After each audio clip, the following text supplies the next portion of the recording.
Now, it might seem strange to some, but it's true that paramilitaries are using a point system to determine what sort of punishment gets dished out to the individuals. Now, just an example, for instance, if your son was caught breaking a window, the paramilitaries would come round and say to him, right, you've got 10 points against you. Now, if you go through the 50-point barrier, you're bollocksed. Now, Jerry Adams, is this true? No, it's normally 15 points for breaking a window. It depends whose window it was, of course. I mean, if it was your own window, for instance, I reckon the hurley sticks would be brought out. Since when did hurley sticks fire bullets?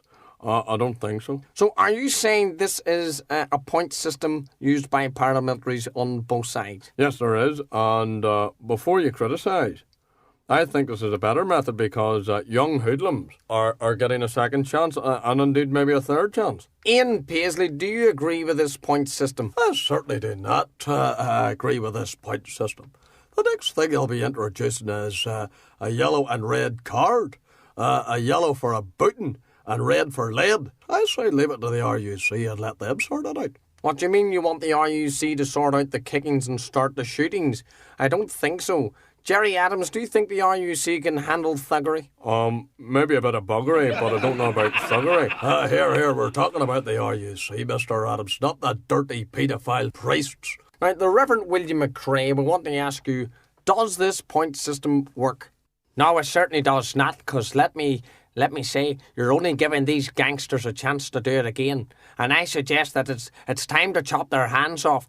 I mean, they would look a bit funny breaking into people's houses. I'd love to see them trying to lift a television or a video then with their hands chopped off. Barry McGuigan, could you think of a way that people could get away with without getting beaten up or whatever else? Well, here, they could move country, or they could join a boxing club, and that would keep them out of trouble, and it would give them something interesting to do. Like what, knocking each other's bollocks in?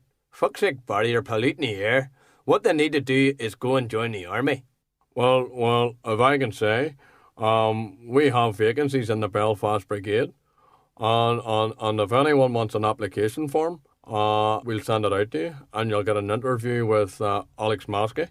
I think I'd rather have an interview with Saddam Hussein. Well, Jerry Adams, what criteria do you need to join the Belfast Brigade? Well, first and foremost, you need to be honest, a non-smoker, and preferably a non-drinker, but definitely a non-smoker, because one of our volunteers' cigarette end was a bit close to high explosives, and it proved to be highly costly. He wasted the explosives, which we weren't too happy about.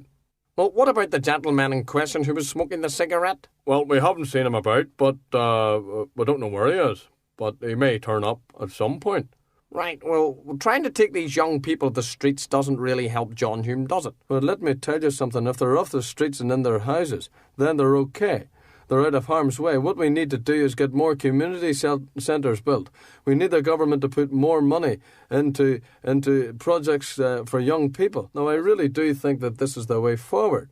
I mean, I've already said they should be off the street and in their houses. But whose fucking houses are they in? Some more poor fucker's house, cleaning them out. That's what they're doing. Right, well, Jerry, does the point system work or does it not? Well, yes, it does work. I think it's a deterrent to try and stop these young hoods from breaking the law. I mean, if I caught someone breaking into my house, I'd break his fucking legs for him. Right, now, the Reverend William McCrae, is this point system going to work or not? No, it's certainly not going to work.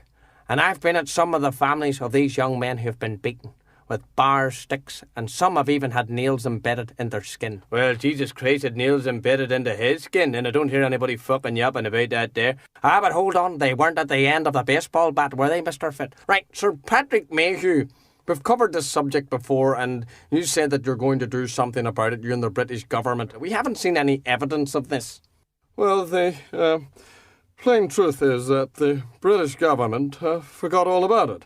But we will find the time to deal with this issue, preferably in the year 2000.